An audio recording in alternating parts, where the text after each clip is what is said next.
Hello there, Ray here. We have a brand new snapshot for 1.15. This is 19W37A. In this snapshot, they have went ahead and also ported over a bunch of new changes that have been in the other editions, but have not been in the Java edition. I think this is really cool as we're going to get more things that we can play around with. They also did a bunch of bug fixes, not only to do with the previous 1.15 snapshots, but also to do with a bunch of other ones in the past. If you guys enjoy messing around with the newest snapshots and seeing what can all be done with the changes that come out in them, be sure to tune in to our snapshot testing stream tonight, where we open up our server to the viewers. You guys can hop on and test stuff with us. And you can get a notification of when we go live through our Discord or Twitter or YouTube notifications. I'll see you guys there tonight. Now let's get into all the new changes with 1.15. In this snapshot, they also converted some stuff that you normally see in other editions over into the Java edition, which I think is really cool. So they added so that bows will cook up 6 items in a furnace, which is quite a few. They also added so you can extinguish a campfire just by using your shovel on it. So use the use effect and it just removes the fire there. They also made it so that any mob that can be bred up in the game that naturally spawns in the game can have baby variants spawn in with them. So you can naturally find baby turtles and other baby animals throughout the world. They made it now so that you can push different blocks on top of farmland and they won't convert over into dirt. So you used to be able, you can place different stuff on top of farmland, it wouldn't convert over, but when you try to push it with a piston, when the block was moving over on top of this, it would convert it over into farmland. So they fixed it so now blocks that typically can be placed on top of farmland and not converted can also be pushed on top of farmland and not converted over. This is the explanation that ZeroX gave me, one of the fellow ProtoTech members. They fix a bug to do with custom mobs as well as vex, where if you use looting on them, you can still get their swords, despite their drop chance being 0%. So if we go ahead and give it a test now, I have a extremely high looting sword here, and then if I kill this vex, he shouldn't be able to drop anything. He dies, he drops XP, but he doesn't drop his sword anymore. That's how people can make custom mobs have a 0% chance of dropping their swords. And then inside of maps, they wouldn't have a chance of players getting those swords. Placing lily pads never used to have a hand animation in third person mode, but now you can see my guy does move his hand. A similar thing to do with using spawn eggs. They fix a bug to do with some mobs being able to pick up loot where they have a 0% chance of dropping their items in their hand, but they're still able to pick up items. This would cause a problem that the mob would take your item, but you'd never be able to get it back from them. They fix a bug to do with different types of armor not vanishing when having the curse of vanishing applied to it. So if you have a horse that had horse armor that has curse of vanishing and it would be killed, you could still get the armor back from it. But they went ahead and changed that now. So go ahead and kill this horse. See, it dropped a lot of leather, but it did not drop any armor.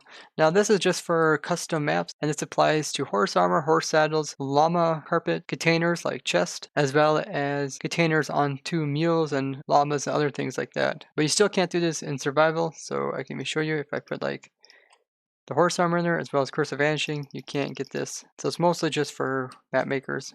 There was a problem to do with crafting up dispensers. When using a bow with 0 durability, it would not come out with that outcome over here, so they have now fixed that. They added the player's arm animation to include some more things, so like when you drop items from your inventory, notice how my guy's hand kind of throws forward. Let's watch this in F5 mode. You can kind of see how it looks like he's almost placing a block, but I'm just actually throwing blocks. And that is for a lot of circumstances. So something like throwing an Eye of Ender, if I click, you see my guy's doing his hand action as well as placing boats. See my hand moved as well. And add this into other things like emptying buckets as well as filling buckets and also throwing ender pearls. This just allows the player to look like he's doing some more lively action. There's a problem to do with buckets and give them special NBT tags where you cannot place that bucket of water on anything except for a specific block, and it was actually looking at the wrong block compared to what the player was looking at. This is just another thing to help with map makers. It also fixed a bug to do with horse armor sometimes being duped when killing them with a high level of enchanting. They fixed a visual bug to do with bells. When villagers were ringing them, you notice how when I ring it, it rings back and forth this direction, but villagers are able to ring it back and forth this direction. They also fixed a similar problem to do with the bell ringing direction when using a redstone device on it.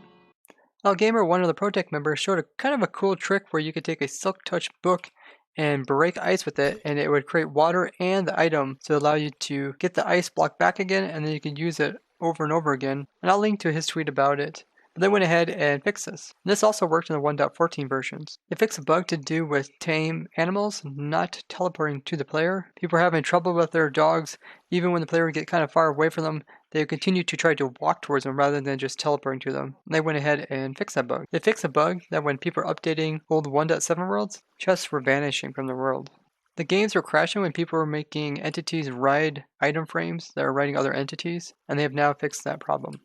They fixed a bug to do with cloning different types of blocks that had NPT tags. When changing anything in the clone, it would also forget what the NPT tag was of that block. They fixed a bug that large ferns were not having that chance of dropping seeds. There was a problem that magma cube spawners, which are custom made, were crashing the game. They fixed a bug that we were seeing in the last snapshot, where there was no texture for the top as well as the bottom of these beehives that were full of honey. They fixed the problem to do with nether portals as they made some tweaks the way they look for portals on the other side of the nether. So people that had pre-existing portals, when they would go through them, would end up going to a new portal rather than one that was already existed that it should have found. The new game rules that were added in the last snapshot had some problems that you guys point out to me. All these game rules are actually defaulted to false, meaning that if you start up a new survival world, you wouldn't be taking any fire damage, any fall damage, or any water damage. They fixed the fire damage game rules, so when turned off, you will also not take damage from lava. They fixed a bug to do with when placing down wet sponges, they weren't creating updates to redstone devices. So if you place it down, you can see it updates that piston. It's really nice to see that they're porting over changes from other versions into the job one, just giving us more stuff to work with, as well as going ahead and fixing new bugs that come up as well as older ones. Even though most of these bugs were more aimed towards the map makers, in each update they're going to try to also add a little bit for each community, meaning the redstone people get something, the map makers get something, PvP people get something, and that way they encourage each group to try to update to the latest version. And I think they'll continue doing these kind of updates where they add in small changes as well as fix bugs, all the way into a Minecon where they'll release the theme of this whole 1.50 update is going to be about. But I'd love to hear your guys' ideas on what do you think it's going to be about. And if you guys did enjoy this, be sure to go ahead and leave a like as well as share this video with others so they can learn about the new changes that are coming out with 1.15. And if you guys haven't already, be sure to go ahead and subscribe and hit the bell button so you guys get notification of other things I'm working on. And I'd like to thank you guys for watching. I'll see you guys in the next one. Bye bye!